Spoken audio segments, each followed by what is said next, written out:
As the war in Ukraine rages on, dozens of its top athletes are now here in San Diego. Members of the Ukrainian Athletic Federation are being hosted by the Chula Vista Elite Athlete Training Center as they get ready for competition on the world stage. CBS 8's Richard Allen has more on the support they've received and their struggle to focus here as the Russian invasion continues back home. Well, that's right. These 37 athletes and coaches from Ukraine began arriving here in Chula Vista late last month to prepare for the World Athletics Championship in Oregon. Intense training for these athletes that's being overshadowed by the ongoing war in their homeland.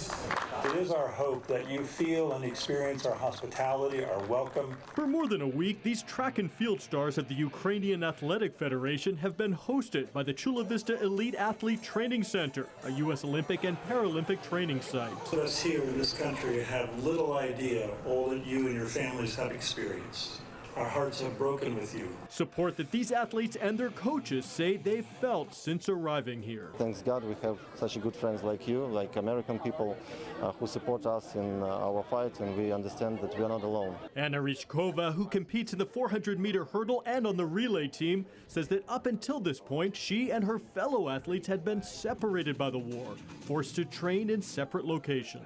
Here we are all together and we feel like a family. Still, Anna says it has been difficult to concentrate as war rages back home. It's really hard to mentally because 24 hours per day I'm worried about my family, about my friends who are in Ukraine now. I try to do my best. Sprinter Anastasia Brezgina is from Lugansk in eastern Ukraine, which has now been occupied by Russian forces, including even her family's home there. And it's really disgusting because some strangers, people came to your house and lived without any rules. She also supports the ban imposed on Russian athletes by World Athletics. I honestly wish that to feel that nobody wants to compete with people who support the war, who support the killing children. And as they focus on competition here in the U.S., these athletes say they are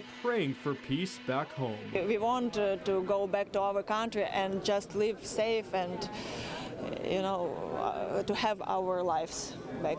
And the 2022 World Athletics Championship is set to get underway in Eugene, Oregon next week. For more information, just go to CBS8.com and click on the online version of this story.